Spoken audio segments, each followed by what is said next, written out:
It's showtime, folks. Welcome in. Chase and Big Joe, 1025, 1063, the game here on this Thursday. We are live at the Omni Nashville Hotel at Kitchen Notes, our home away from home. He's Big Joe Dubin. I'm Chase McCabe, Dr. Crane, Nick Frazier on the ones and twos. Sean Mark is here as our on-site engineer. JoJo, how you doing? What's going on, man? It's a great Thursday at the Omni Nashville Hotel. We got a fun show packed.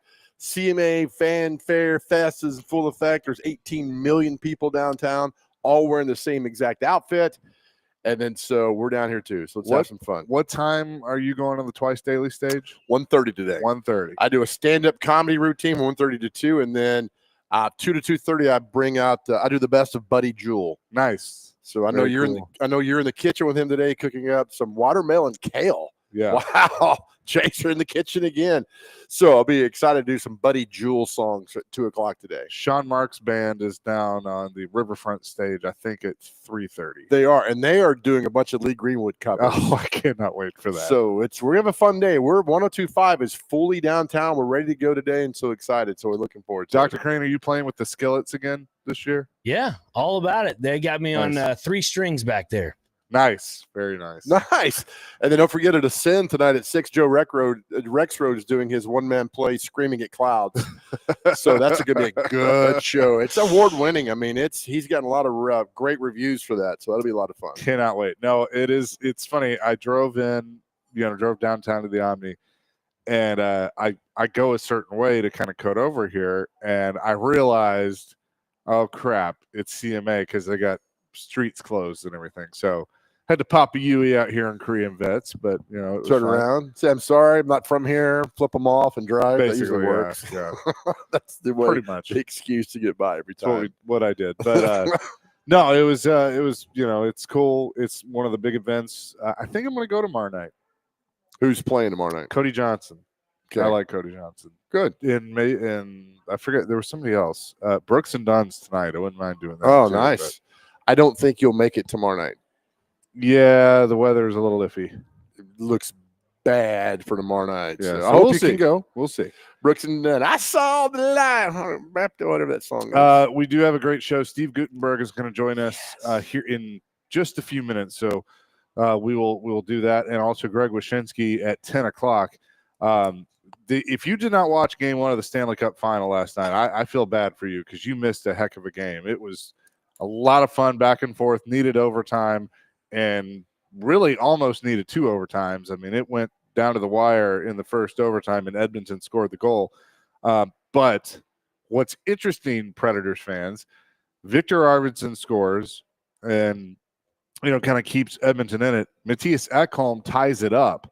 And then Leon Draisaitl had a 2-goal night, and he ends up scoring the winner in overtime. But 2 former Predator greats, popular Predators, and Victor Arvidsson and Matthias Ekholm, the Swedes, they helped get it done last night for Edmonton. And Ekholm actually went on the post-game show with all the guys. And really cool to see, but Edmonton takes game 1.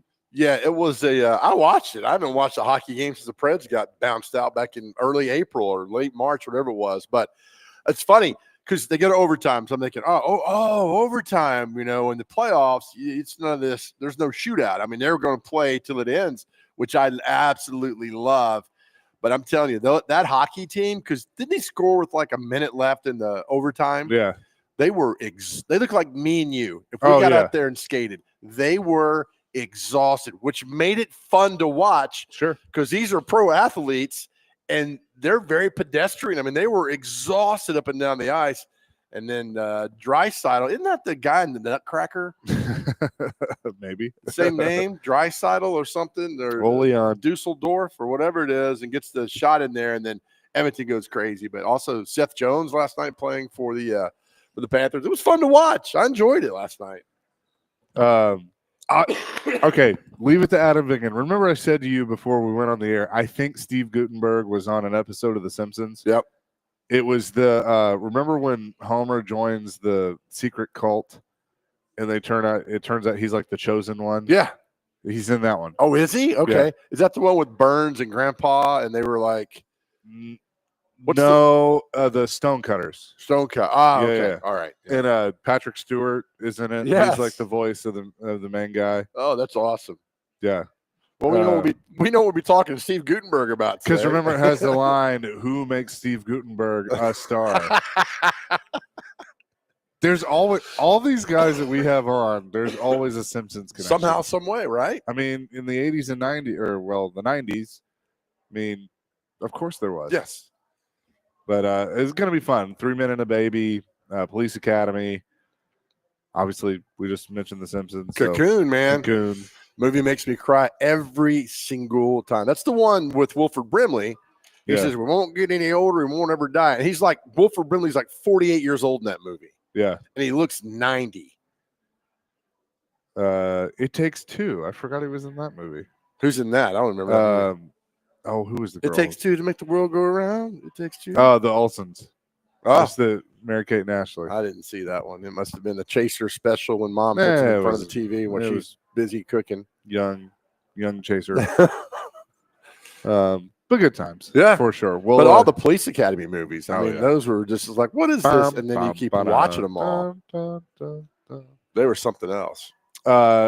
Anyway, we will step away a little bit early because he's calling in about 3 minutes. So we will have Steve Guttenberg on the show. We're live at the Omni Nashville Hotel at Kitchen Notes. It's Chasing Big Joe, presented by the Omni Nashville Hotel here on 102.5, 106.3 The Game.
Leads Atlantis off the maps. Who keeps the Martians under wraps? We do. 106.3 The Game here on this Thursday. We're live at the Omni Nashville Hotel. There you go. There it is. Live at Kitchen Notes at the Omni Nashville Hotel. Joe, you do the honors. Yeah. I know you're excited. Anytime you get somebody who's mentioned on The Simpsons on our show in Nashville, it's a beautiful thing. Let's welcome in the talented, the amazing, the great actor Steve Guttenberg on the Chasing Big Joe show. Steve, good morning. Thank you for doing this. Good morning, guys. How are you doing? We're doing quite well. Thank you. Have you ever been on a sports radio show in Nashville, Tennessee before? No, this is my first time, so be gentle. But I got to tell you something. You guys run the best ED commercials ever. Oh, man. That's so cool. Well, thank you for that. It's amazing that you just blurt that stuff out. You know, while I'm sitting there waiting, my sort of time is precious. I'm sitting here listening to your selling the ED game. What the hell is wrong with you? What the hell is wrong with you? Then the commercial works, Steve, so thank you. We expect your order sometime by this afternoon. So thank you. Yeah, don't worry about me, brother. I'm fine. Don't worry. Awesome. We're good here. Steve, we got a lot to talk about. But let's first talk about you're in this new Lifetime movie, which is getting a lot of buzz, Kidnapped by Killer, the Heather Robinson story.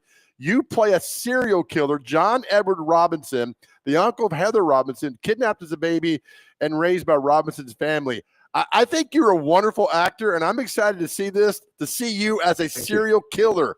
How much, I'm going to say fun was it, but how different was this for you playing this type of, I guess, creepy role? It's such a great opportunity.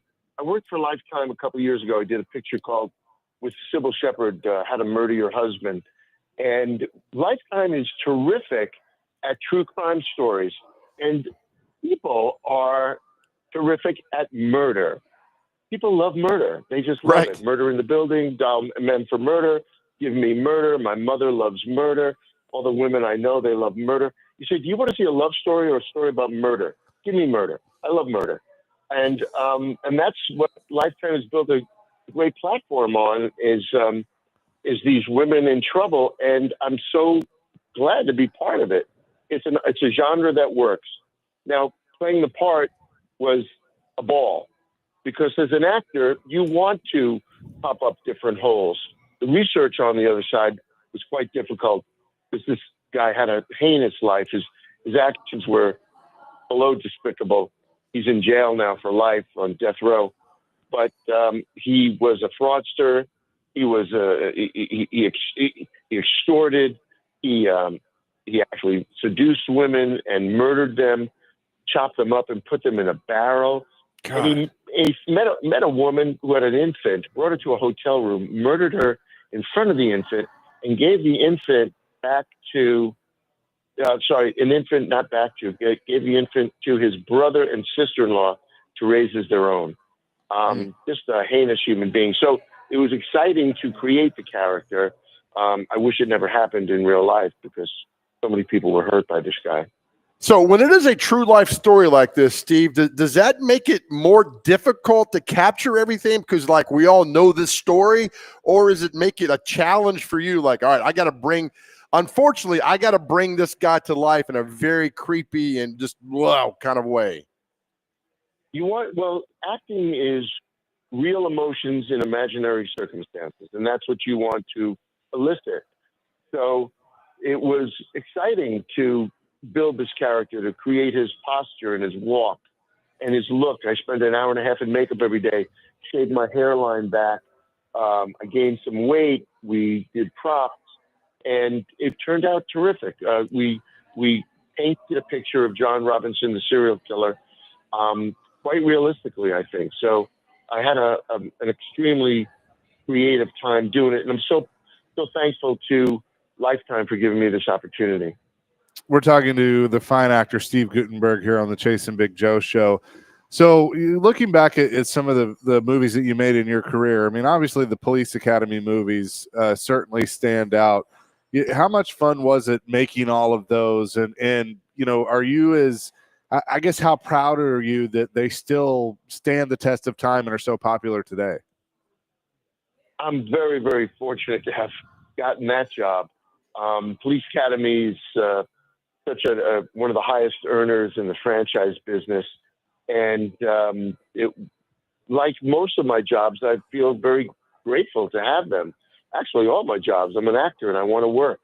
But the great part of Three Men or Police Academy or Short Circuit, Diner, there's so many that have lasted the test of time. This year is, let's see, I think this year is Police Academy's 40th anniversary. Yeah, 40 years. And just lucky to get the part. I screen tested against somebody who was really talented, good looking, smart, funny, could dance, could sing, could act. And they chose me, but it was pretty stiff competition. It always is to get a part, it always is tough. It is. All right. So I got to bring up, it's the movie Cocoon, Steve. And I know, you're proud of all your movies, but that movie, with the great cast, everybody that's in there, we ask this question all the time when people come on our show about they've been in successful movies, but you had to know you had something special with Cocoon, right? I sure did. Oh, absolutely. When you read the screenplay and then you hear about the players that are involved, it's not hard to say, wow, this is going to be really good. And Cocoon was one of those pictures. Ron Howard was coming off of Splash, and Dick Zanuck was the producer of Jaws. And you had, Maureen Stapleton and Hugh Cronin, Jessica Tandy, Gwen Verdon, Jack Guilford. You had the best people on the planet working, the best crew. We were going to shoot in beautiful places in the Bahamas and Florida. It was pretty easy to say yes. Actually, my agents didn't want me to do Cocoon because they thought nobody's going to see a movie. I was coming off of Police Academy, I think, or Diner. But they thought nobody's going to want to see a movie about old people. But they were wrong. Right. So how many times did it take you to shoot the scene with Tom Selleck and you guys changing the diaper on the baby in 3 Men and a Baby? We had a great time on that movie. Just such a great time. First of all, those guys are amazing. They're such good guys. And it was a beautiful shoot. We had an incredible director, Leonard Nimoy, who's not only a famous actor, but just a really terrific director. And it was a ball every day. Tom is a really good guy. Ted is a terrific person. So, when you come to work with those type of people and you got a great script and you got a great idea and you got Disney and an executive like Jeffrey Katzenberg, it's, not too hard. Yeah. And then, that movie, were you surprised? It's a great movie. But did you think it would take off the way 3 Men and a Baby did? Because I remember we all saw that movie. I think it was the summer of '87. Just exploded. Did you have any idea for that movie, Steve, how successful it would be? Yeah, I knew it. I knew it from the get-go. It was going to be terrific because the script was great. It was a huge hit in France. It was a no-brainer. Sometimes you have to take the good with the good, and this was really good. Yeah, it was. Steve Guttenberg is on the line on the Chasing Big Joe show. Steve, I follow your Instagram stories and stories that you do about gratitude. Chase and I are big proponents of mental health and men reaching out and men talking and men finding their place and, just talking. Why is all that so important to you? Because I'm telling you, what you talk about is beautiful and it's deep and it's personal. Why did you feel the need to do this? Well, I started when my dad was in the hospital, and 3 a.m, I would come outside, have nobody to talk to. And a friend of mine said, just talk to the internet. People will write back. So I did, and I found a lot of people were in the same place as me. But I've just started to try to talk about what I think about, which is pretty universal. The truth is, a mechanic in Iran is the same as a mechanic in Japan, and a teacher in London is the same as a teacher in Venezuela, and a mother in Des Moines, Iowa is the same as a mother in Afghanistan. We're all the same. We all look different. We come from different countries. We speak different languages, but we're all the same. So I do think that our thoughts are similar as human beings, and what I can talk about on my site, maybe people can glean some relevance from and relate to, you know. So that's what I do. I think it's a beautiful thing. Again, Steve Guttenberg, the new Lifetime movie, Kidnapped by a Killer, the Heather Robinson story, premieres on Lifetime this Saturday, June 7th. It's got a lot of buzz. Steve, this is an honor. Thank you. Thank you for the movies. I'll go back and watch Cocoon this afternoon and cry again like I always do. Thank you, my man. We appreciate you. Thanks a lot for having me on your show, and I appreciate you guys taking a look at our movie. Thanks so much, Steve. We appreciate it. Steve Guttenberg, the fine actor here on the Chasing Big Joe show. And again, as Joe mentioned, Kidnapped by a Killer, the Heather Robinson story, debuts Saturday on Lifetime. And really, it was funny when I pulled up IMDb and right. his it's the scene of 3 Men and a Baby. They're changing the diaper, and Tom Selleck holds the baby up and just pees all over.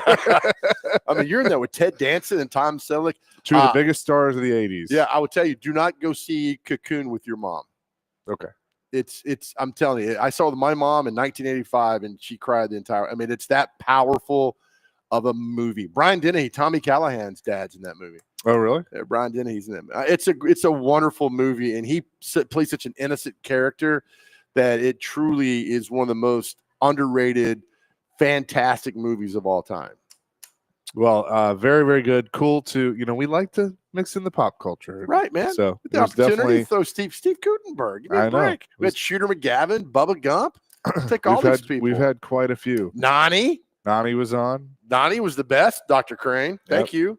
Thank you, gentlemen. Coming up next, I saw this when I logged on to ESPN.com this morning. And I'm noticing a theme when it comes to the Titans. And I don't know if I should be happy about that or worried. I'll tell you what I mean. Coming up next, Chasing Big Joe, we're live at the Omni Nashville Hotel at Kitchen Notes. And Dr. Crane is back at the Busy Bee Plumbing, Heating, and Air Conditioning Game Nashville Studios, home of the $99 yearly Beehive membership, where the buzz is always about great service.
Chasing Big Joe, 102.5, 106.3 The Game on this Thursday. Appreciate Steve Guttenberg for joining the show. He's Big Joe. I'm Chase McCabe. And man, what a fun interview that was. That was good. I saw this morning, and I've seen John Robinson was on Good Morning Football the last few days, and there was one of the hosts was high on the Titans and saying it was going to be a comeback year with Cam Ward, and I've seen that in a few different places. ESPN.com has ranking the NFL's most likely worst to first teams in 2025. All right. We're truly in list season, Right, we are. So number one, and I think this is a safe one, the San Francisco 49ers out of the NFC West. They went 6-11 last year. We've kind of seen them do this. They just got Brock Purdy locked up. I think that's a safe bet that they could bounce back and win the division. Right. They've been a good team. They got a good coach, good makeup there. Number two, and this I find interesting as well, the Chicago Bears in the NFC North. All right. They were 5-12 last year, second year with Caleb Williams. They got a new coach, in Ben Johnson. So we can see there. Number three, Mike Vrabel and the New England Patriots, AFC East. They'll be better. 4-13, but win the division better. No, I don't think so. Bills are going to run that. Number four, I definitely don't think this. The NFC South, New Orleans Saints at 5-12. And finally, at number 5, the Tennessee Titans, improving from 3-14. Their odds of making the playoffs, 14.8%, which is 14th in the AFC. Again, their odds of winning the division, 8.9%. You just got to be better than 3 teams. Yeah, you do. And they're probably equal with the Colts and Jags. And the Texans fired their offensive coordinator, and C.J. Stroud was not very good during the last part of last season. They let their best lineman go. There's the opportunity there to reach in and take it. Now, the Titans have no defense. That's the problem. They have no defense. And the fact they let the defense get this bad is pretty embarrassing. Yep. And I blame Rand, Vrabel, Robinson, all those guys. I don't blame Borgonzi because that was not his problem right now. But until you fix that, you're going to be a 4-13, 5-12 team. That's what you're going to be right now. Yeah, and here's the thing. We've the fact that Jeffrey Simmons isn't at OTAs bothers me, but whatever. They never seem to care about that because he can do no wrong. But they're going to have to get to the quarterback, and they haven't done a lot to address getting to the quarterback. I know they drafted the kid that just started being a pass rusher last year, so we'll see. What he can do. Bad pick. Tavondre Sweat, to me, with where they picked him last year, he's got to get to the quarterback. I disagree.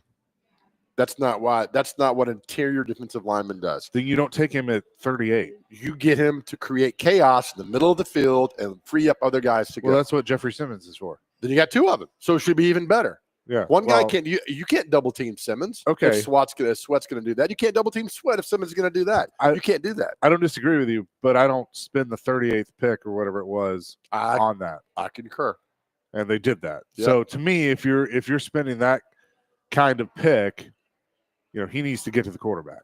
Yeah, it's not going to happen. We got drunk off Warren Sapp and Jarrell Casey. Sure, right. Interior linemen don't get to the quarterback a lot. When they do, it's like But the fact they can push the pile back, and the fact you got to run everything outside the tackles, that's why you get guys inside to create all that chaos in there. But I'm not looking – I know somebody's – he only got 1 sack last year. Well, fine. How much chaos did he consume in the middle of the field, him and Simmons? If those 2 guys can occupy the guard, the center, and the 2 guards, and the 1, 2, 3, 4 gaps, A, B, C, D, that's a win. Then you free up 9 other guys to make plays, and I like that. So, but I'm not looking at him like, he didn't get all this. I don't care, man. If you get a sack, that's cherry on top, brother. Weston Hermitage, Titans have no defense, but good thing Big Jeff is leading by, never mind. Right? And we're spending far too much time on free agent slot receivers. Yeah. Too much time on these guys. I mean, that's great. If he makes it, it's fine, but that slot receiver position is vital, but it's not the position that's going to get you to the playoffs. I want to see Ridley step up and Lockett and Van Jefferson. If you're going to be a vertical football team, let's see these receivers and the quarterback and all that. All right. So we assume Ridley's. Don't assume. We assume Ridley's going to be the number one receiver on this team, right? He should be. He should the be. amount of money that they're paying him. Who's number 2?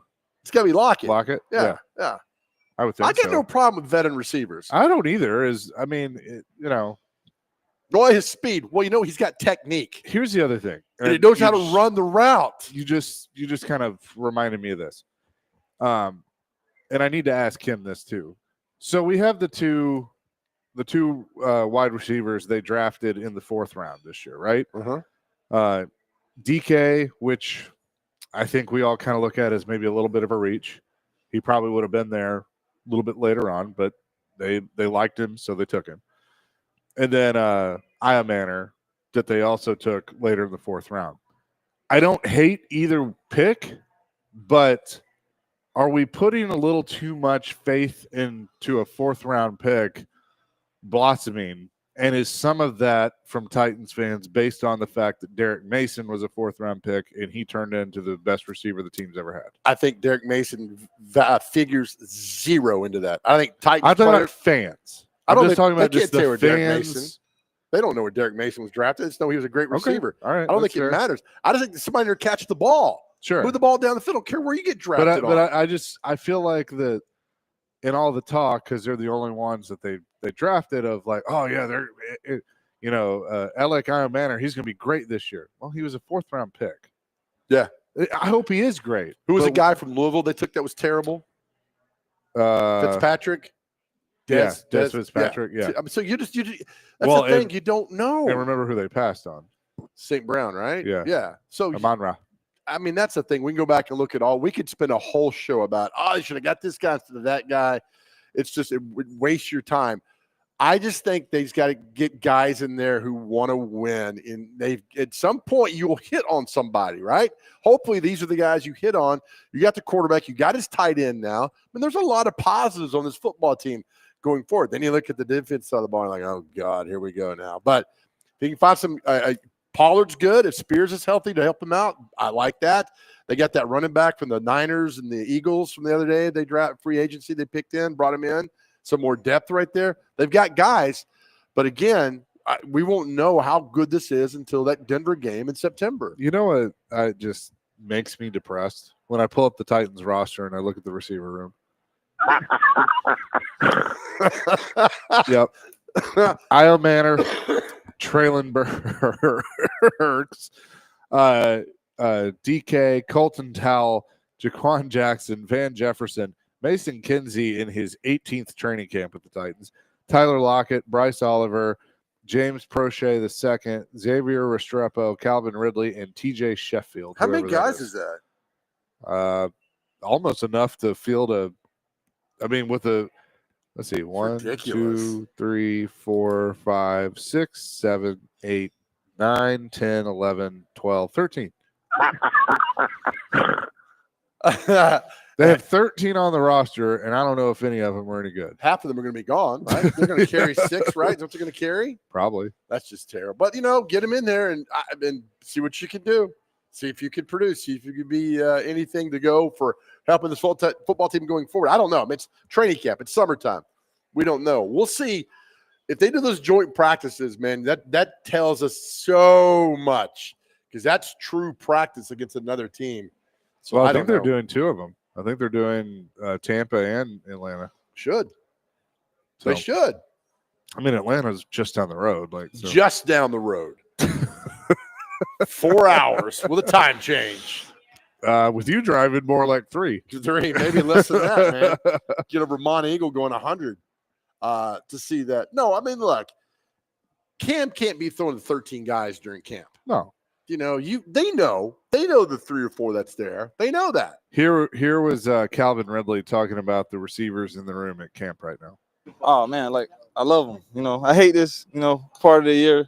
You always get a bunch of really good football players. All of them are good, and we want all of them. But you can't keep all of them. But I just think, they've done, way more than they should. They're great. They're really good. Great. That sound like he's running for Miss America.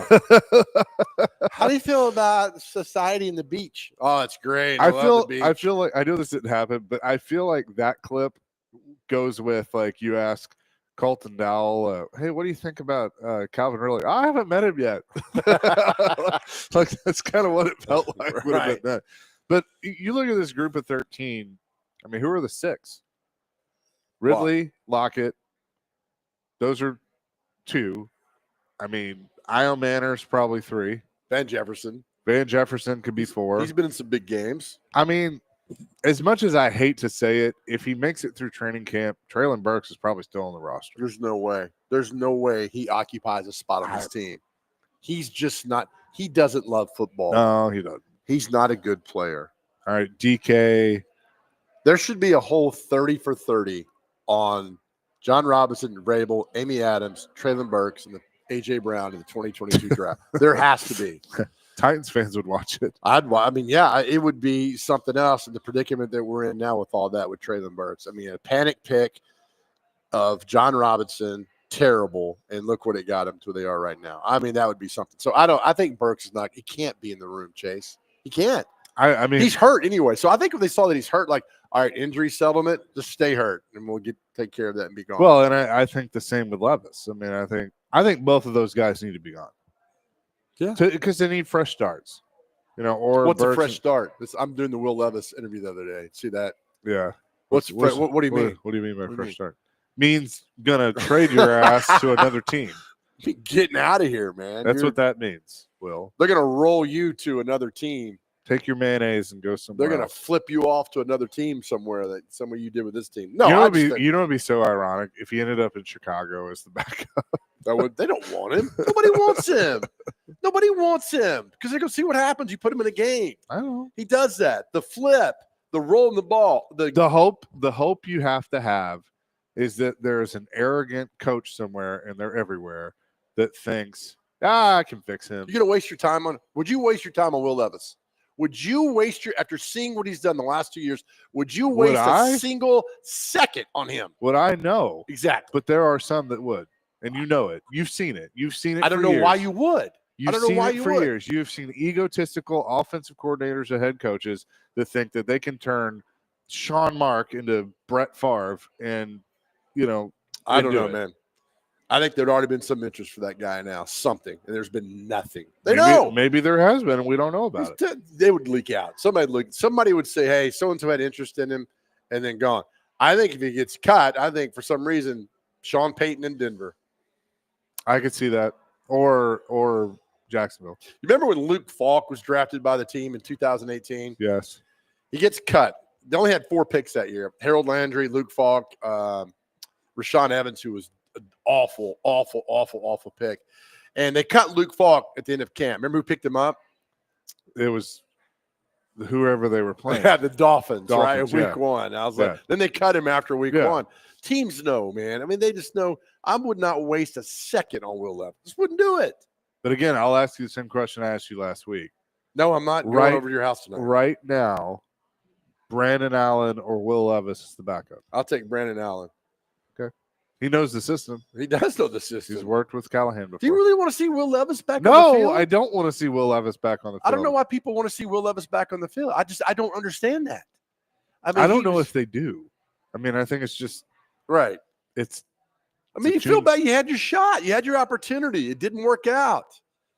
You got benched for Mason Rudolph with your shoulder injury that you had or whatever that was. And it just wasn't good. Time to move on. It's okay. Lester says, how about this question for Titans wide receivers? Boxers or briefs? 615-737-1025 is our phone and text line, driven by WilsonCountyHonda.com. Again, we're live at the Omni Nashville Hotel. Greg Wyshynski coming up at 10 o'clock. And I have a question for Predators fans. How did you feel about Victor Arvidsson and Matthias Ekholm kind of showing out last night in Game 1 of the Stanley Cup Final? Or did you care? I'm curious. We'll discuss that coming up next. Tune in to 94.9 The Fan tonight as the Nashville Sounds continue their series against the Braves AAA affiliate, the Gwinnett Stripers, at First Horizon Park. Pre-game begins at 6:20. The first pitch at 6:35. Coverage also available on the Game Nashville app and at theGameNashville.com. Sounds Baseball on 94.9 The Fan is presented by Twin Peaks and Family Leisure.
Comes McDavid.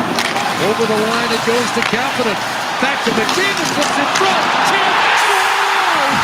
Matthias Ekholm has tied it.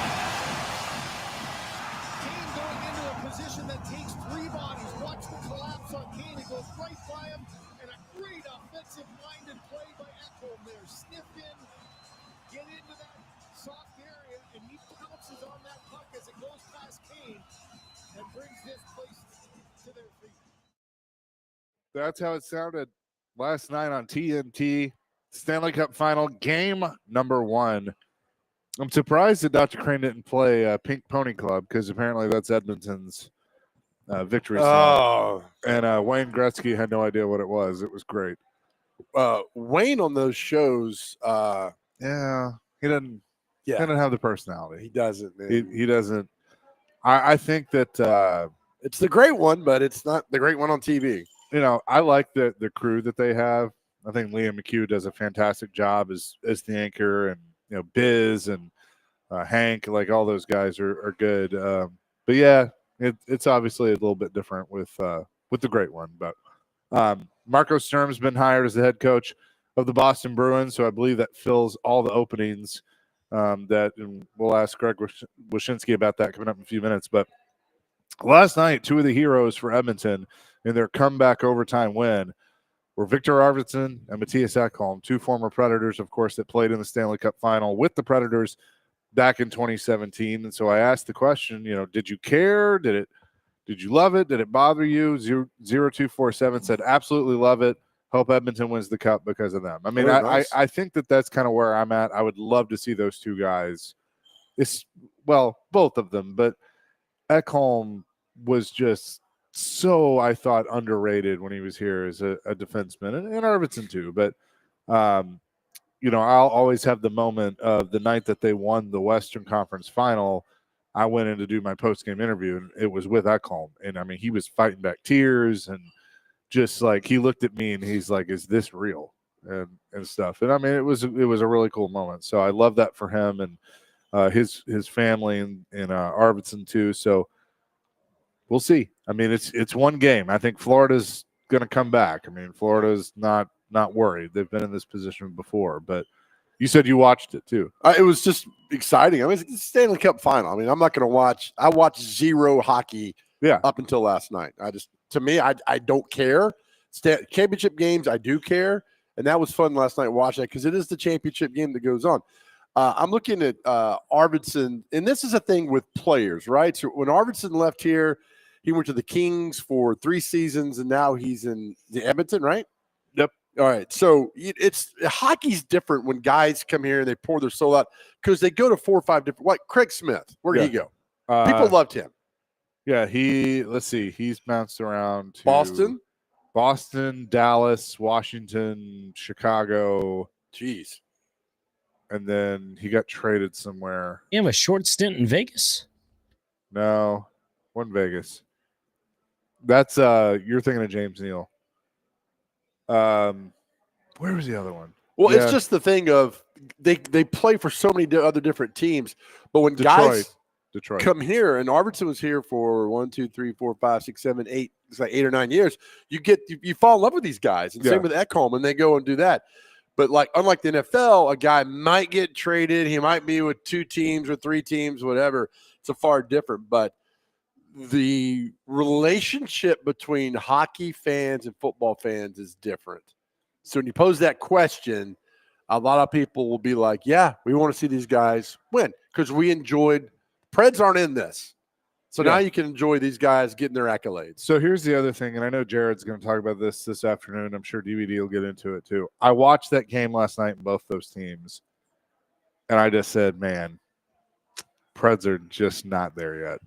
Oh, not even close. I mean, you look at how fast both those teams are.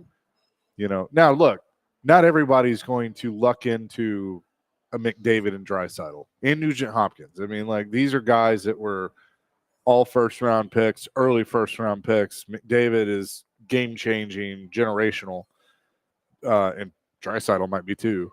But I just look at this, and then on the other side, Reinhart and Kachuk and Bennett and all the guys that Seth. Now they've got Seth Jones. Yep. Yeah. What was that? I just heard a construction. I don't know. I heard a tap or something.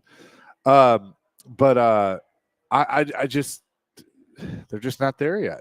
No. And I don't. I mean, can they get back to being a playoff contender in one off season? Yeah, probably. But can they become a Stanley Cup contender? No. I think it's still going to take some time, and that's where and that's Barry Trotz's plan. He wants to build through the draft. I mean, and that doesn't happen in a year. You're going to have the 5th overall pick this year. At least right now is the plan there. You got 2 other first-round picks that obviously you can use as currency, and then a ton of other draft picks over the course of the next few years. But it really puts it into perspective when you watch a game like that last night of just how hard it is to win that trophy and quite frankly, how far away the Preds are. I mean, far away. Yeah. It's equally as far away as the Titans are getting the Super Bowl. I mean, they are both far. Who's closer? Well, that's the age-old question. Neither. Yeah, probably. Neither. Yeah. Neither one of them are. Titans are not good. Preds are not good. But who? But then the I think the easy answer is, who do you trust more to get back there? And to me, it's the Preds. I think it's easier to win the Super Bowl. Probably, but I trust the organization because they have a track record of doing it more than the Titans do. It's going to be a long time for this team competes. The Preds on any sort of level. And sorry, Willie, hate to tell you that, but this team ain't good. And you saw last night by that. Sure. I mean, compared to the two teams that are left, right? That's what you should compare yourself to. But I think too. So here's the weird part. I think the Stanley Cup is the hardest trophy in sports to win. But hockey is a sport that, when you talk about turnarounds, you can do it quicker than maybe in the NFL. You can do it quicker than the NFL. Okay. Because you can.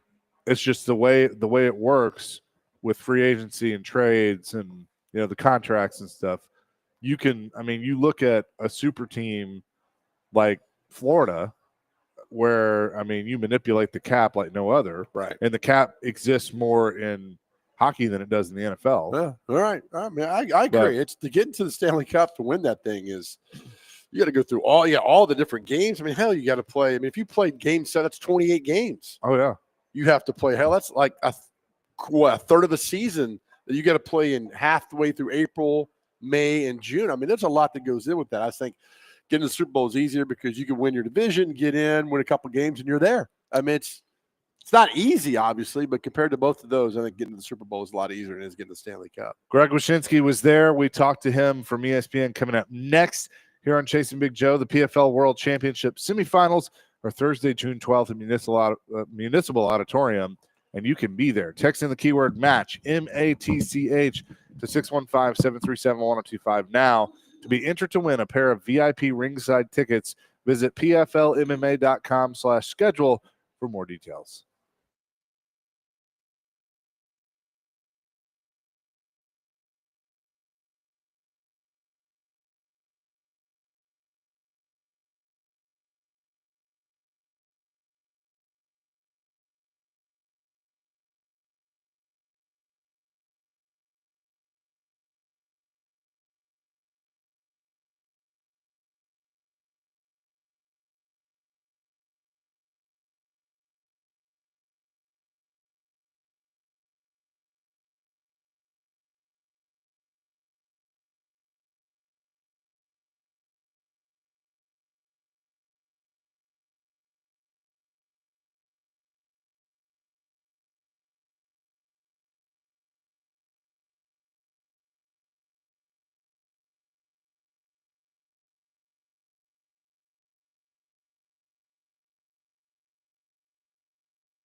Hour number 2, Chasing Big Joe, 102.5, 106.3, the game here on this Thursday.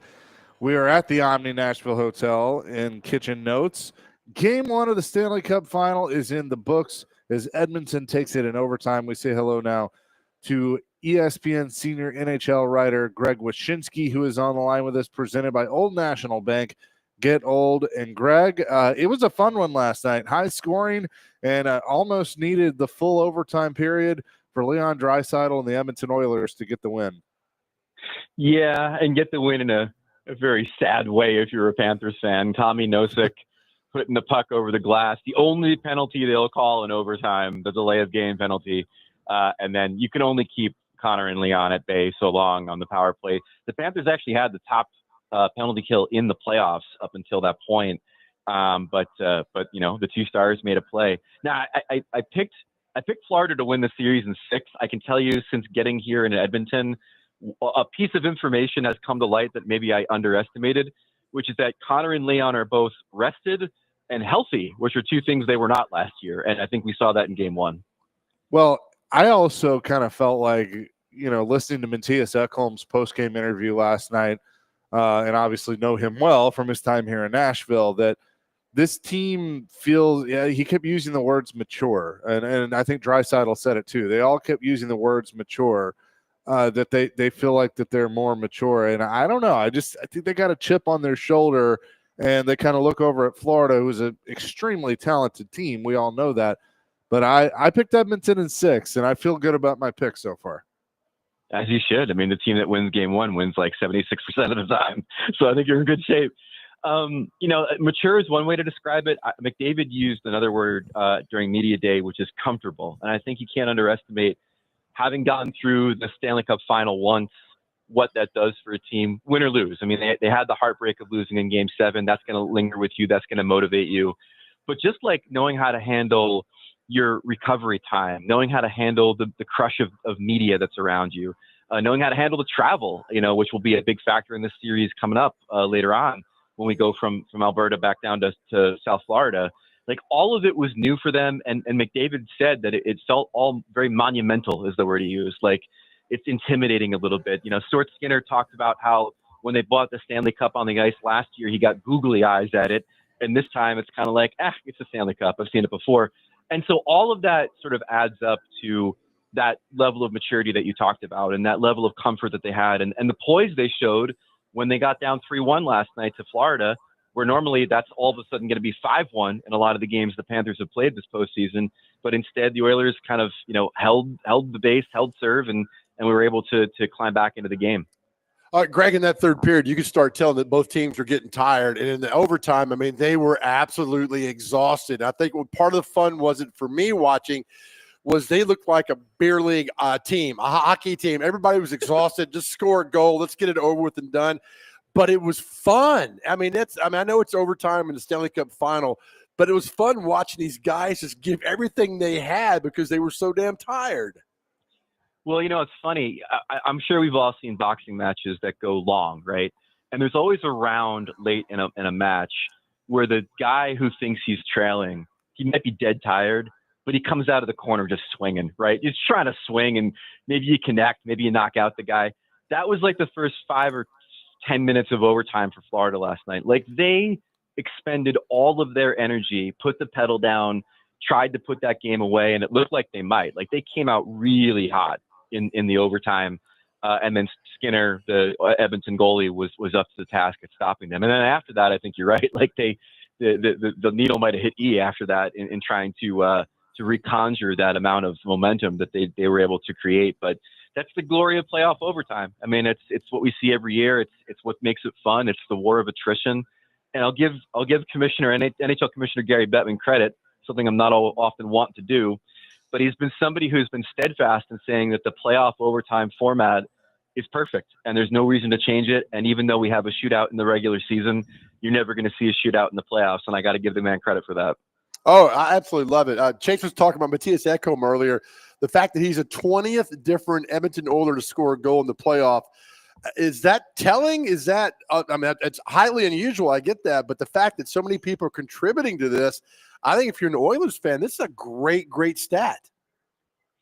Yeah, and that's really kind of another difference between this year and last year is that, Connor and Leon had to kind of drag this team through a bunch of rounds and a bunch of adversity last year. And this time, there have been games when they've not even been that impactful that they've still won because of, their defensemen scoring and because of Connor Brown and, Corey Perry and Victor Arvidsson, another old friend for you guys, contributing offensively. And so the depth of this team is better than it was last year. And the confidence of this team is better than it was last year. And what makes this final so much fun, besides the fact that, unlike our friends in the NBA, I think these are the best two teams in the league this year battling for the championship, is that both teams are better than they were. I mean, don't forget about the Panthers. They win the cup. Now they have Seth Jones and Brad Marchand on the team. Like, they're better than they were last year too. So it's a rematch. They ran it back, but in a lot of ways, it's two pretty different teams than played last year. We're talking to Greg Wyshynski here on the Chase and Big Joe show. So there's been some coaching vacancies that have been filled. Now there are no more in the NHL. I want to start with one that really surprised me. Former Predators assistant Dan Muse named the head coach of the Pittsburgh Penguins. I mean, is that in your mind basically saying rebuild? Because I mean, I like Dan Muse, but I did not see him as a head coaching candidate. See, I think it's a copycat league, right? So the minute the Washington Capitals succeeded with a bald young white guy, now everybody has to have a bald young white guy. That's the way it works. Find me someone who looks like Lex Luthor, and we'll be in business. No, Dan is a really interesting hire in the sense that his pedigree is a guy who gets the most out of young players. So you can read that as Kyle Dubas, the GM, acknowledging that the end is near for this core, or it could be a situation where there's acknowledgement that the majority of the supporting cast for the team beyond Crosby, Malkin, Carlson, and Letang is going to be pretty young. And you need someone who's able to kind of maximize the potential of those players. They're not going to go out and sign a bunch of UFAs to multi-year contracts to try to keep this thing going when they know it's probably at its end.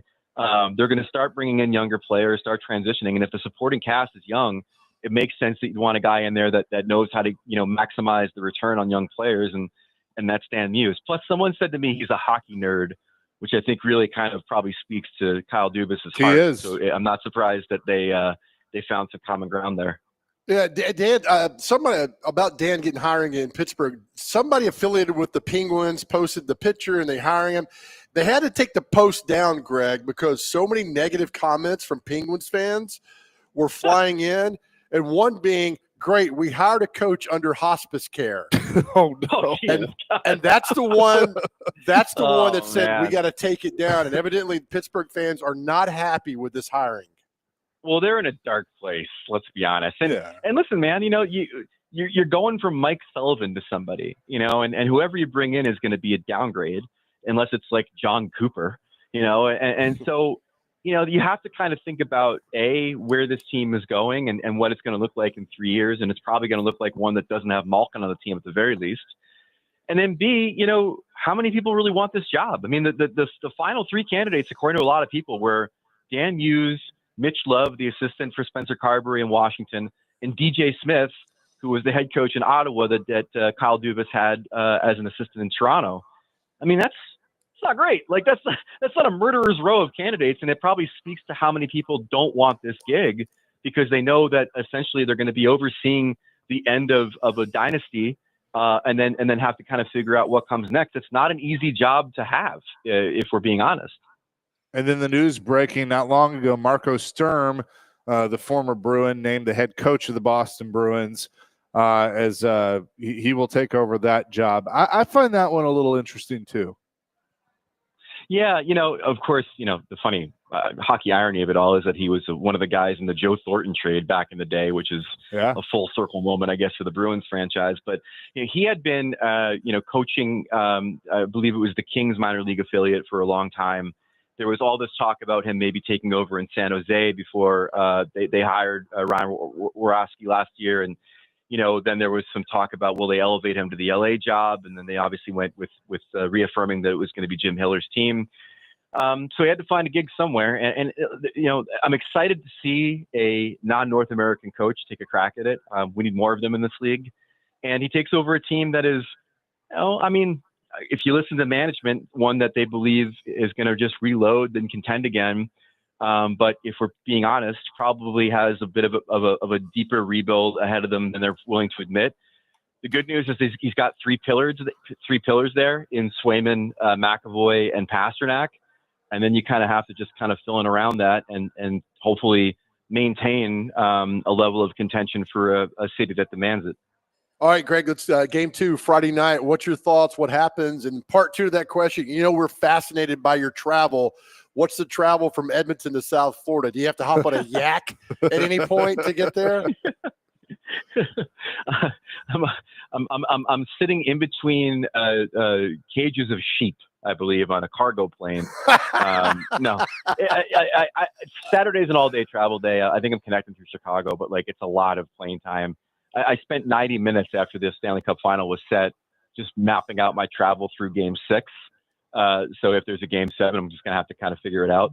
But as far as what Friday looks like, I think the Panthers are going to bounce back.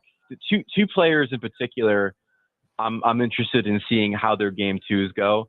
One is Bobrovsky, who I thought was really good at times in Game 1, but didn't have the same game that he had in Game 1 last year, where they pitched the shutout. And you can make the argument that he could be a little bit better than he was. And then the other guy is Alexander Barkov, where the Bennett line with Kachuk I thought was really good offensively, not so much defensively, but really good offensively. Marchand's line was all over the place last night. Barkov's line did not do much, and Barkov was a little bit more invisible than you'd expect him to be in a big spot like that. So I'm really intrigued to see what sort of bounce back he has in Game 2 for them.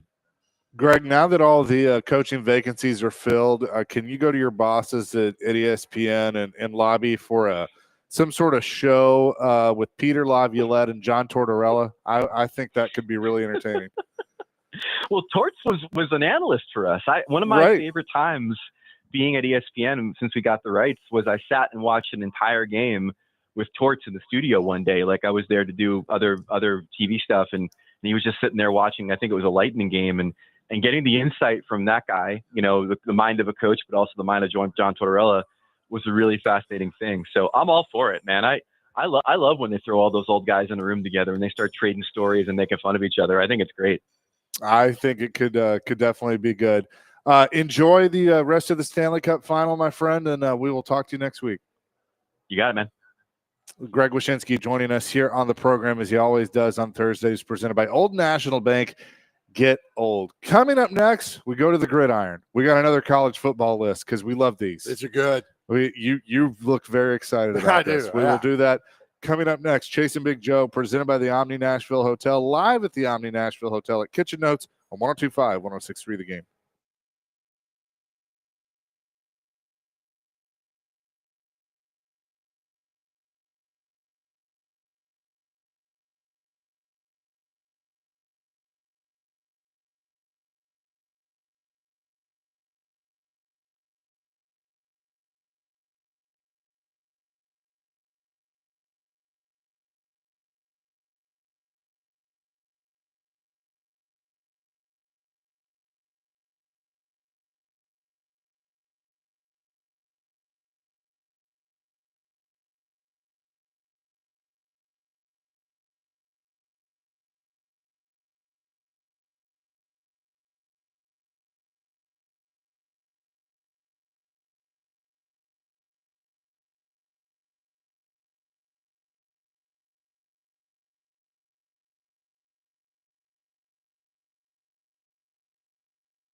Good tune, Dr. Crane. Good tune.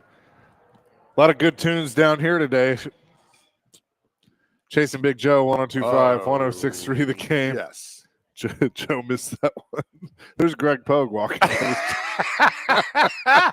Oh, my God. Hey, Greg, stop by Kitchen Notes. Oh, oh, wow. Oh, that's a good one. 615-737-1025.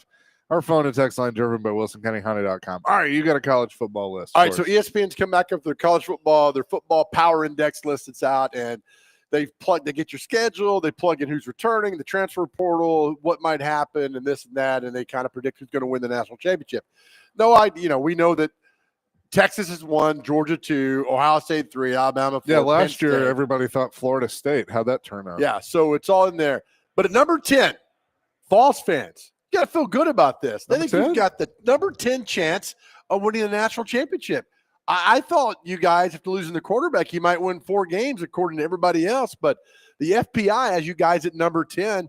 It's a 2.5% chance to win the national championship. But you're in the top 10. I had no idea they'd be there. No idea. So they basically think they'll make the playoff. Yeah, right? Yep. And right? Coming in at 16, South Carolina. South Carolina's got a lot of buzz with their quarterback and how well they played at the end of last year. You talk about being wrong on somebody and just being completely shocked and surprised. I would say Shane Beamer is that person, because I thought he was. You already said he was done. I thought he was done, just like we all did. You and I said last year. I think Pittman. We said we were wrong on all of them, but we said Pittman. We said Shane Beamer, and then we said Florida's coach. Napier. Yeah.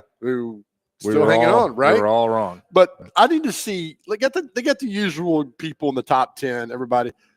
But I need to see a South Carolina crack in there. Yeah. Or they got Kansas State at 20th or SMU. I want to see teams like that go in and beat those other teams. All right. Just to make sure everything gets got. I don't want to see Ohio State again. I don't want to see Texas again. So can I guess like the top 5?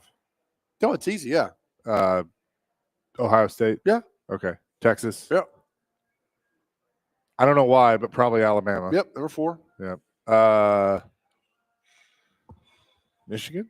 Michigan falls down to 15. No. Okay. Yeah. Good morning, guys. Penn State. Penn State, number 5. Yeah. Yeah. It's the same people. Then Oregon, Clemson, Miami. So it's Ohio State. Ohio State, Texas, Georgia, Ohio State. Georgia, top 3. Yeah. Okay. It's the same teams. That's why I'd love to see a team. I would love Vanderbilt getting it. Wouldn't that be great? Yeah. Just run right through. We would love that. Because I'm telling you if what. If Vanderbilt plays the way that I think they can play, then they're not going to run right through it, but they'll have a good year. Well, get to a ball game. Go 7-5, get to a game. I got bored at the end of last year with the football playoff. It just took so long. Yeah. I was bored with that. And that's why there were too many blowouts. 3 blowouts. It just took forever to get it done. That's why December was fun watching the bowl games itself. Then after that, I was like, oh, man, it's taking forever. That's why I wanted to see a team like South Carolina or whoever get in there and knock those teams off. Where's Clemson? It's in South Carolina. No. It's about an hour, a couple hours from on the Athens. list. It's 7. I kind of wonder if Dabo's. Why are we liking him again? I don't know. Because he didn't buy into all the BS. He's like, I'm gonna do it my way. You don't like it, too bad. And then he didn't give in to the scheduling crap. He didn't. Yes, that's right. I think he's finally gotten into the portal because he had to. But he was like, I'm still going to do it the way I want to do it. I don't know. Has he gotten in the portal? I think so. I thought it was like the service academies in Clemson were the ones that didn't even get into it. That was back in the spring. So I don't know. Well, maybe not. I don't know. I could be wrong. But think about that. Think about how valued you are. He's gone from he's gone from being the bad guy to now people like him again. It's like wrestling. Well, what team was it? And I forget. It wasn't Colorado where they had 2 tight ends and the coach told the tight ends, "Hey, you're my guys. We're not getting anybody else." And they went in the portal and got 2 more tight ends. Yeah. So the 2 guys he had left. Right. So if you're Dabo and Dabo comes to you, Chase McCabe is defensive end and says, "Hey, there's all these players out there, but you're mine. Yeah. I got you. I believe in you." You're not going to run through a wall for that guy? Oh, yeah, of course. Hell yeah, you are. Knowing that he believes in you to be here and build the program. I mean, I think that's great if you're a kid listening to that stuff. You ready for some great Big Ten BS? Yeah. So Ryan Day said, I guess they're doing their meetings like the SEC did last week. Ryan Day says the Big Ten deserves 4 automatic qualifiers in the college football playoff. What did Tennessee or SEC did 4-2 as well, right? Did they? I think Is that what that's yeah. I think they're doing the 11-5 schedule. 5 guaranteed championships and 11 at bursts, and guaranteed 4 or 5 from that. Well, I mean, look, if we're being honest, don't we want, isn't that kind of what we want? Like, don't you want to see the SEC and the Big Ten have more teams But I because want they you to have the earn best it. team? Well, sure, I want you to earn it too. That's why I don't subscribe to the whole automatic qualifier thing. But I mean, you know, let the conference champions get in, and then do all at large. But I mean, I think ultimately we want to see the best teams get in, and that's probably the SEC and the Big Ten. It is. But then should you just count I don't know, an ACC team that goes 10-1? Like last year, Boise goes on, you know, Boise has a great year. Okay, that's fine, but we still know how it's all going to shake out. Right. Who beat them? Oregon? Yeah, and knocked Okay. them out. Okay. Or no, yeah, It Oregon. wasn't Oregon. Oregon had Ohio State. Ohio State beat Oregon the next week. Who beat Boise State in the first game? I I can't don't remember. That's how bad it is. Yeah. That's how bad it is. Yeah. I don't know. It's all going to be, you know, and then we have our friend Christmas Sorrows on that committee. Would you want to be on that committee? No. No. Yes and no. Maybe I a guess. year. Okay. I'd be more out of curiosity. Right. Probably not, but more out of curiosity. Like I'll, you know, I know we won't be able to ask him a lot of details, but I will be interested to kind of get his perspective on what it's like. Isn't it funny they say when they bring your team up, you have to leave the room. It's the same in the college basketball tournament. So you got to leave the room. So if Middle was in discussion, he'd have to walk out. He has to leave the room. Yeah. And I get all that. But you remember Archie Manning was on that committee in 2014. Mm-hmm. He's like, no, because that's the Manning family. They don't want to be yelled at on either side. He's like, yeah, some health things and business things I need to step out of. Smart move. I wouldn't want to be on that for the most part. Have to deal with all that. Because every year it's going to come down to the 1 or 2 teams. I love the fact that all of y'all are giving Indiana hell about their non-conference schedule. It's like Indiana has another murderer's row of schedule. They've got Kennesaw State and a few other teams that they're going to beat 70, 80 to nothing. But that's how you play the game. That's how you do it. It's what Franklin did at Vanderbilt. You win those non-conference games. It's about getting to the bowl game. So do this coming up when we come back. I want you to give me 2 teams that you think are going to surprise people. One for the positive and one for the negative. Is this a homework assignment? Yeah. God. During the break. All right. You know what? So you understand what I'm saying? I do. Okay. Yeah. We will do that coming up next. Chasing Big Joe live at the Omni Nashville Hotel. And by the way, right now, Dr. Crane, I'm going to do a giveaway. Caller number 3 at 615-737-1025 will win a pair of tickets to see Volbeat and Hailstorm at First Bank Amphitheater on Saturday, August 2nd, 615-737-1025.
Chasing Big Joe, 102.5, 106.3 The Game here on this Thursday. We're at the Omni Nashville Hotel at Kitchen Notes.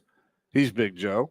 I'm Chase McCabe. Dr. Crane's back at the Busy Bee Plumbing, Heating, and Air Conditioning Game Nashville Studios, home of the $99 yearly Beehive membership, where the buzz is always about great service. So I ask you this. You look at some of the top teams in college football. Who do you think is going to surprise us in a positive way, and who's going to surprise us in a negative way? I think Auburn's going to be really good this year. I think they've got some guys around him. They've got the vertical game. They got a good receivers that come in there. Freeze always wins. He's got to this year. He's got to this year. I think a lot he's of on the hot pressure on seat. him. He's got some people in place that need to do to go forward. I just think they've got a good defense. I think they'll be a really good team. I'm not sold, man. I'm not sold on Ole Miss, and I think at some point that comes crashing down on Kiffin. I mean, you lose a great quarterback. You had the most expensive team last year, allegedly, with everybody you got, and you still couldn't crack anything. You still couldn't get it done to the playoffs. So I think Kiffin's a vastly overrated coach. He's never won anything. And then you put that together with a mediocre squad, it's a long year for Ole Miss. For me, I think those are two good ones. For me, the surprise one, and I can't believe I'm saying this because I really can't stand their head coach, but I like the quarterback. I think LSU might be one to talk about, and they've been disappointing really since Brian Kelly took that job, right, with him and his family, moving there to Baton Rouge. But Nussmeier, I think, is the real deal at quarterback, and they built around him. And the schedule not easy by any means because you got to play an SEC schedule and open at Clemson. That's the one, one. which is going to be a hell of a football game. But I mean, you got. I agree with you on Ole Miss. Florida's an interesting one, but they got them in Baton Rouge. At Ole Miss, South Carolina is going to be a tough one. At Vandy, Texas A&M, at Alabama, Arkansas, Western, and then at Oklahoma to close out the year. So not an easy schedule by any means, but I think if you got the quarterback figured out, then that's where you got to go. And then the one that I just and I love cheering for the coach, and it's ironic that Brian Kelly is who I brought up, but I think Notre Dame just I think they take a big step back. Really? I do. I mean, they're playing basically an ACC schedule, but at Miami is what they got to open up with, and I think Miami's got a little bit of a chip on their shoulder, and they need to. Then they got to play Texas A&M. That's two really tough games to start the year. At Arkansas, I mean, I think he's on the hot seat and going to be coaching for his job. I think they might be a little bit better. And then USC. That's another one. I think he's another one that's probably – I mean, I think there are a lot of coaches going into this year that whether they truly are on the hot seat or not, they probably are. Yeah, that LSU schedule at Clemson, man. Night game at Clemson, Tiger Stadium. Oh, yeah. Yowzer. But then you go back home, you got the next three at home, one SEC game in Florida from an LSU schedule there. But, I mean, the problem is he gets so much good talent there. Look at Jaden Daniels. I mean, yeah. Only have him for a couple of years, but then they go and do what they do in the NFL. I'm like, all right, we got some talent there. We should be winning. The expectations are so high at LSU. That's a good one. But any of these can go south in a heartbeat. It can go south quickly.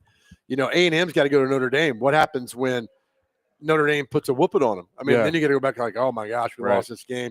It's just going to be a lot of fun. There's a lot of big games early, which I love so far in the season. LSU, Clemson, Texas A&M, and Notre Dame. I'm kind of pulling for A&M too. Marcel Reed's there. And it's just they're easier to like now that Jimbo's gone. I told you that. I know. I mean, they just are. I told you that jackass gone is one. He'll return. He'll return one day. Because I think there's going to be some jobs open. I mean, there's going to be some good jobs open. He'll weasel his way into one. Yeah, I think he weasels his way into a smaller job. Like, I'll tell you the one. I will tell you the one that I think if it's open, you can just go ahead and welcome him in. Arkansas. Huh. That fits Jimbo. That's a perfect. Would you want Jimbo? Would I know? But he's going to sell somebody on it. They all weasel their way back in. I'd see him going to Troy or South Alabama and just Kentucky. Out, I think Kentucky's going to be open. Yeah, I mean it could be after Stoops want to go to A&M and then put that tweet out, and people are like, we don't want you. He's like, oh, I was just kidding. I wasn't going to go to A&M anyway. I was just joking around out there. And blah, Yeah, blah, sure blah. you were. Yeah, and right. then it's just completely just. But he botched that too. I mean, his stock was at such a good spot. Stoops is going into his 13th year. He's the dean of SEC coaches now. Yeah, he came in at 2013. I just think. Is he the longest tenured? Yep. Wow. It was Saban, and now it's him. That's Napier's crazy. been there not long. Mississippi. Kiffin's been at Ole Miss for 19. They got there for 7, COVID. 6 or 7 years. Mississippi State coach Dr. Crane. Y'all fire coaches every week, so I don't know. This guy's been there. Yeah, it becomes a second religion at this point. Heupel in 21. Clark Lee in Kirby 21. Kirby came in 16. Oh, okay. Pittman came in 20 because remember he lied about Isaiah Wilson. You still hold that I'm against still mad about him about that. And don't bring up the whole, well, it's COVID. They couldn't. Oh, man, you can still talk on Zoom what you feel about somebody. Who else? Missouri Drinkowitz came there after, what was it, App State for a year, 20, 21 right there. So, yeah, it's Stoops, man. But it's Kentucky. It's a basketball school, you know. When him, Stoops, and Calipari got into it a couple years ago about football, basketball school. We all know it's a basketball school. So Stoops should just shut his mouth. Yeah. You're not a football school at all. Do you think that Alabama has the most pressure? Just because he don't make it again this year? Nah, I agree. I think he's. I mean, again, it goes back to, do you want? And it was proven because nobody wanted that job because they knew that Daddy was still going to be there. Yeah, Daddy's still hanging around, and you don't want to be the one to follow the one. Like Dabo didn't want it, Kiffin didn't want it. Who's the other one? At Alabama? Yeah, there were a ton of them. Wasn't Dan Lanning mentioned for it? There were a bunch of people mentioned for it. Yeah, well. I mean, you know what I thought was telling, which this is I would not take the job or not. But every time Saban left College Game Day, where did he end up 3 hours later? Tuscaloosa. In the press box. Yeah. I mean, you saw the video. I mean, yeah. So he's still got an office there. Just no. And like, Miss Terry would be on and talking about we, us, anytime referencing Alabama. I mean, and that's fine. And I get it. And it's crazy to say this, but I mean, he is the greatest coach of all time. I mean, I think, all due respect, Bear is now number 2, but how dare you disparage Newt Rockne? I'm not. Well, okay, Newt Rockne, but Bud Wilkinson. How dare you? How dare you sit in this radio station and do that? I'm right though. In today's climate, yeah. I mean, he's something else. But I mean, I just to be the one to follow the one. We talk every time. Somebody had me explain to them Ray Perkins. We always bring up Ray Perkins. I'm like, don't be a Ray Perkins. Like, well, why Ray Perkins? Ray Perkins replaced Bear Bryant, and Bama fans couldn't stand him. Stand him. And it got so bad that they went and hired Bill Curry. That's how bad it got. So you just don't. And I get it. You're going to tell somebody not to take an Alabama job? No. I mean, they're going to take the job, but be prepared when they come after you and all that happens because you aren't Bear Bryant. You aren't Nick Saban. You are Ray Perkins. Ray Perkins was a great football coach. He just happened to follow Bear Bryant. Right. We said it about Pat Summitt. Was it Holly that followed Holly Pat? Warlick, yeah. I mean, Holly's a good coach, but you're compared every day to Pat Summitt all the time. So be prepared for that. And I think what happens too is, Holly Warlick was Pat's top assistant. Yeah. And while I think she was deserving of a head coaching opportunity, it probably shouldn't have come at Tennessee because what happens is you stay in the family, and when you stay in the family, everybody expects you to be Pat Summitt, and you're not. It's funny. I mean, even Kelly Jolly when they hired, or Kelly Harper when they hired her, it was like, oh, she's going to be like Pat. And she wasn't. You ever heard the name Ty England? Yeah, I think so. Probably have. Garth Brooks, guitar player, when he exploded, right? Mm-hmm. And everybody's like, that's the next big star. He's the next big zero. Right. It doesn't turn out that way, right? And it's in all facets of life. It doesn't turn out that way when you're anointed to be the next one and be the one. It doesn't happen all the time. Now, you look at this. When Saban took over in Alabama in 2007, who did he before him? Mike Shula, right? Before him, idiot Mike Price. Before him, Dennis Francione. Before him, Mike Dubose. You go back to Stallings, who was there for a while. So there wasn't like this legacy of great coaches that were there. Saban hit at the right spot at the right time. Other coaches can do that too. That's why I keep saying Kiffin's so overrated. There's not a long lineage of had great head coaches there at Ole Miss, and he brought in the hype and the players. There really isn't. Still nothing. I mean, Tuberville was good. And Billy Brewer was great. He parlayed that into Auburn. See ya. I'm gone. And then Matt Luke. Who was after him? Clymer. Cutcliffe was there. Yeah, Cutcliffe was following Cutcliffe was they fired. It was so stupid. Yeah. Then it was Orgeron, Houston Nutt. Matt Luke was there. And then sorry. You all right? My tummy's hurting. and then Hugh, of course. And Yeah. Hugh, Hugh did a good job. I think. Burner phones. He cheated, but he did a good job. He did do that. So yeah, I mean, so they're right. But I think LSU, to me, I think we're split on that. I think they could be poised. I just don't trust Brian Kelly. I mean, I don't want to play for that guy if he calls you out.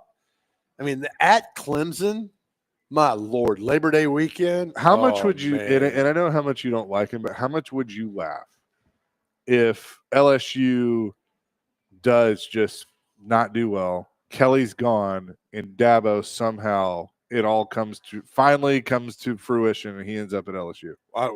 He's not Dabo, Jimbo. Jimbo, yeah. I don't know, man. That's a good one. I don't know. A&M fans would love it, I mean, the shine wore off because he's not a good coach.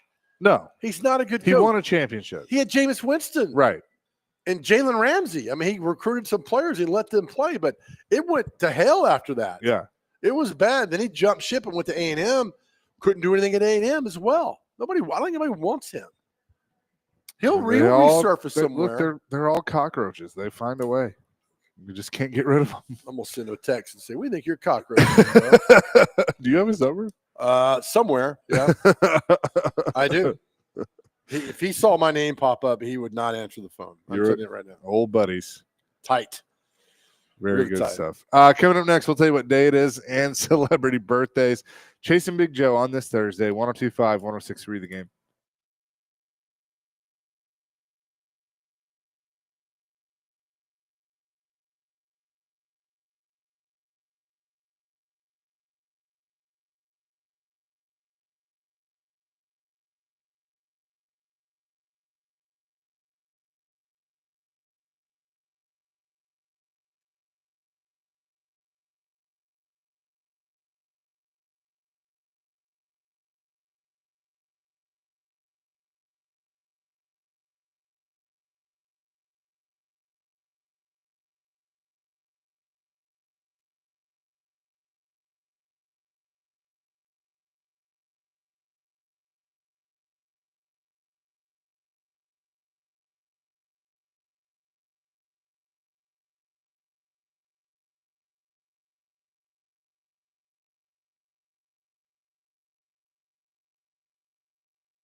Chasing Big Joe, 102.5, 106.3 The Game here on this Thursday at the Omni Nashville Hotel at Kitchen Notes. Always enjoy your time here. We're going to be here twice next week. We'll be here Monday. We got a big event with the PFL and also next Thursday. So looking forward to that. Should be a lot of fun. With that, let's get to what day is it and celebrity birthdays.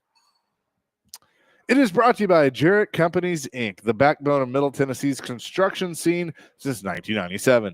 JarrettCompaniesInc.com, above and beyond industry standards. All right, gentlemen. First on this, we have Apple II Day. So I believe that is the second generation Apple computer from back in the day. Oh, yeah. So yeah, they're that celebrating was a great that. computer. Festivals of Popular Delusions Day. So Popular What the Delusions. hell's that? I don't know. I live in a world of delusions. Hot Air Balloon Day. Yeah, there are people that, yep. Absolutely pass. Yeah, you I'm wouldn't go on a good hot there. air balloon?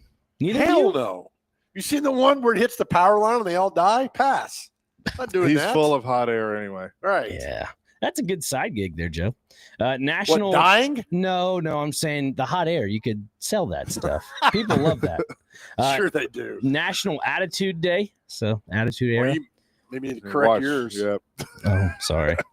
National Gingerbread Day is today. A little couple months early there. National Ketchup Day is today. National ketchup. Moonshine Day. You can pair some this with some ketchup and moonshine. National Veggie Burger Day. Delicious. And What? You're a meat guy. yeah, I like to be well versed in the palate, you know. You're about to murder a pig for his meat. Come on Yeah. now. Yeah, I mean, I'm all about it. Are there any vegan pigs out there you could go kill too? No. World Environment Day, and to wrap it up, Sausage Roll Day is today.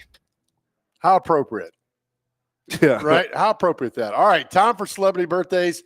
You got to get these birthdays within two. Our first birthday, oh my gosh, the great, talented, beautiful Kenny G. How old is Kenny G today? Oh, we love Kenny G. Dr. Crank cried his eyes out when we went and saw him. Right, and Yanni opened for him. Yeah, it was great. Let's say like 77. 75. 69. Nice. Actor Ron Livingston, he was in Office Space. Yes. I need you to come in on a Sunday. Is he the flare guy? He's not. He's the main guy that gets hypnotized that doesn't go to work. Oh, that's right. All right. 58. 56. 58 exactly. Chase knows his movies. Singer Brian McKnight. 57. 65. 56. Chase is up 3-0. Well done.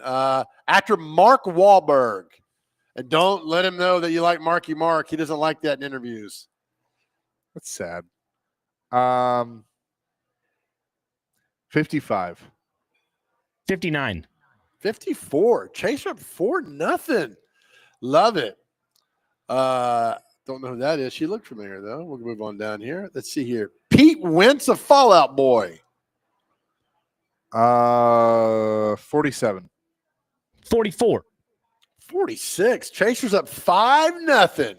News correspondent Bill Moyers. 63. 59. 91. Oh. Country singer Gail Davies. 72. 65. 77. A person that Chase gets his financial expert from, Susie Orman. How old is Susie Orman? 67. 65. 74. Drummer Nico McBrain, one of the best drummers of all time of Iron Maiden. 72. 70. 73. Chasers up 6-0. Popping the outside. Rolling this through today, man. Let's see what else we got here. Bass player P-Nut of 311. 311. 311.